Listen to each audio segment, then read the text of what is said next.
Morning, শুভ সকাল সবাইকে জানাই। ব্লগার জয়িতা চ্যানেলের একটি নতুন ব্লগে স্বাগত জানাই সবাইকে। কেমন আছেন সবাই? আশা করছি সবাই ভালো আছেন। আমরাও কিন্তু বেশ ভালোই আছি। আর একদম ভালো কি সবাই আমরা আছি কেউ বলতে পারি?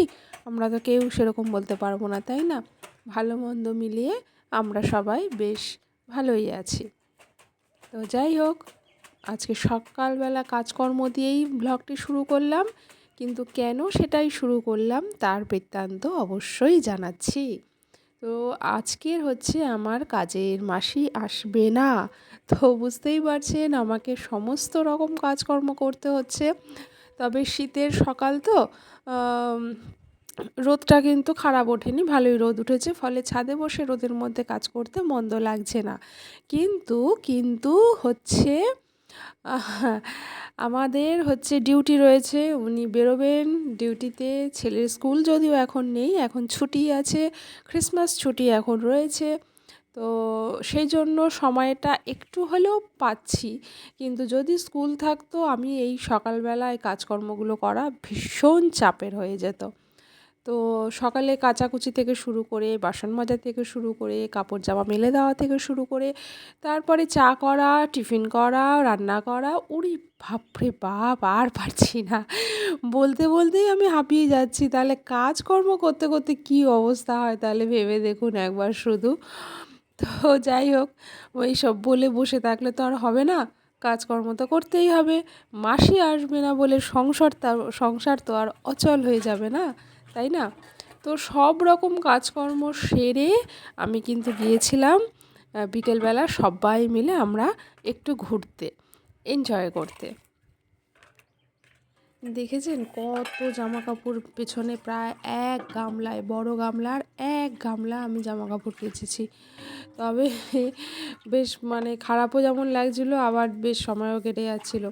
তা আমি তোজোর বাবাকে বললাম কি, তুমি এক কাজ করো, চায়ের জলটা চাপিয়ে, আমরা তো সকালবেলা গ্রিন টিটা খাই, তো চায়ের জলটা গরম করে নিয়ে গ্রিন টিটা বসিয়ে খেয়ে নিলেই অনেকটা সমস্যার সমাধান। কিন্তু চা পাতা দাও রে, ঢেকে রাখো রে, জল ফোটাও রে, মানে অনেকটা সময় সাপেক্ষ ব্যাপার। কিন্তু গ্রিন টিটা খেলে কিন্তু অতটা অসুবিধে হয় না। তাই তোজোর বাবাকে বলেছিলাম তুমি চাটা করেই নাও। আর এই যে এদিকে দেখুন, এতগুলো বাসন ধুয়ে নিয়েছি, তারপর আবার এতগুলো জামা কাপড় সব ধুয়ে কেচে মেলে শুকোতে দিয়ে দিয়েছি। তো কম পরিশ্রমের বা কম সময়ের কাজ বলুন। তো রোদটা মোটামুটি ভালোই ছিল, তো সারাদিনে আমার জামা কাপড় সবই শুকিয়ে গেছে। আর এই যে এইখানে না এত জলটা জমে থাকে, কি বলবো। মানে কিচ্ছু কাজ এই সাইডে করা যায় না, ওই সাইডে গিয়ে কাজ করতে হয়। এবার যেহেতু ট্যাঙ্কের কলটা এখানে, এবারে টেনে টেনে অত দূর জল বয়ে নিয়ে যাওয়া সবসময় সম্ভব হয়? বা বাসন ধোয়ার জন্য এক বালতি, বড় জোর দু বালতি নিয়ে গেলাম, হয়ে যায়। কিন্তু এই কাচাকুচি যেদিন হয় না, সেদিনকার বড্ড অসুবিধা হয়। এমনিও কোনো একটু জল যদি পড়েছে, কিছুতেই যেতে চায় না ওই ফাঁকা দিয়ে, জলের ওই পাসিং জায়গা থেকে, সেখান থেকে ওই টেনে টেনে ওই ছাটা দিয়ে ছাট দিয়ে জলটাকে পাস করতে হয়। মানে এই এক বিচ্ছিরি আর এক খাটুনির কাজ, ঝামেলার কাজ। কিছুতেই এই সাইডটা কোনো রকম কাজ করা যায় না, অথচ কলটা এদিকে কিছু না কিছু কাজ সেই থেকেই যায়। জল মাঝে মাঝে যতই তুমি জল টেনে টেনে ওদিকে নিয়ে যাও না কেন, কিছু না কিছু জল ওখানে পড়েই সেই। তো যাই হোক, এরপরে ওই সব কাজকর্ম সেরে ঠেরে সব কিছু সেরে এই যে চলে এসেছি, সব একসাথে বেরোবো, আমরা বোনেরা সব একসাথে বেরোবো। ভাইও ছিল, কিন্তু ও আর হাঁটাহাঁটি করে অত বাইরে বেরিয়ে ঠেরিয়ে ওর আর সয় না, এমনিতে শরীরটা ওর খারাপ। তো আমরা রেডি হয়ে ঠয়ে নিয়েছি, সবাই একসাথে এবারে বেরোবো।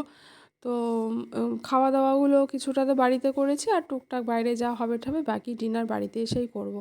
বাইরে ডিনার ওইভাবে আর করব না, কারণ খরচার একটা ব্যাপার আছে, তো করব না। তবে কি, বেরোলে পরে ওই টুকটাক খাওয়া দাওয়া ওতেই হয়ে যায়। মানে হয়তো বেশি ভারী ডিনার কিছু করলাম না, হালকা কিছু খেলেও যেন মনে হয় পেটটা বেশ ভরে গেছে, আর রাতে কিছু খেতে ইচ্ছা করে না। আর ঘুরে ঠুরে যখন বাড়িতে রাত করে ফিরবো না, তখন অত রাতে আর কিচ্ছু খেতে ইচ্ছা করে না। মনে হয় টুকটাক যা খেয়েছি ওতেই যেন পেটটা কেমন ভরা ভরা আছে, এটাই থাক। ওই রাতের বেলা এসে যদি আবার সেরকম কিছু খাই না, সকালবেলা মুখটা কেমন টক টক তেতো তেতো হয়ে থাকবে, গ্যাস অ্যাসিড হবে। তার থেকে বাবা থাক, দরকার নেই। তবে সবাই মিলে আমরা খুব ভালো এনজয় করেছি। সবার ভিডিও করা সম্ভব হয়নি, কারণ সবাই এদিক ওদিক ছড়িয়ে ছিটিয়ে ছিল। আমি শুধু আমার নিজের ভিডিওটুকুই করেছি বাবা, তো আমি আর অন্য কারোরটা সম্ভব হয়নি। হ্যাঁ, ফটো টুকটাক তোলা হয়েছে, সেগুলো তো আর এখানে দেওয়া যাবে না। তো এই চা আনছে, ও খাবার আনছে, এ বাচ্চা সামলাচ্ছে, এবার এই করছে ওই করছে, এই করতে করতে আর ভিড় তো ভালোই, তো প্রচণ্ড ভিড়। তো এই করতে করতে আমি বললাম দরকার নেই, কে আসবে কে কখন আসবে না আসবে তার জন্য আমি ভিডিওর জন্য বসে থাকবো, আমি আমার মতন করে নিই বাবা। বাংলার মানচিত্রে শ্রেষ্ঠত্বের শিরোপা দিয়েছেন সেই সুস্মিতা ঘোষায় আজ আমাদের অতিথি। এরই সাথে আজকের ভিডিও এন্ড করবো। সবাই ভালো থাকবেন, আবারও দেখা হবে। Good night.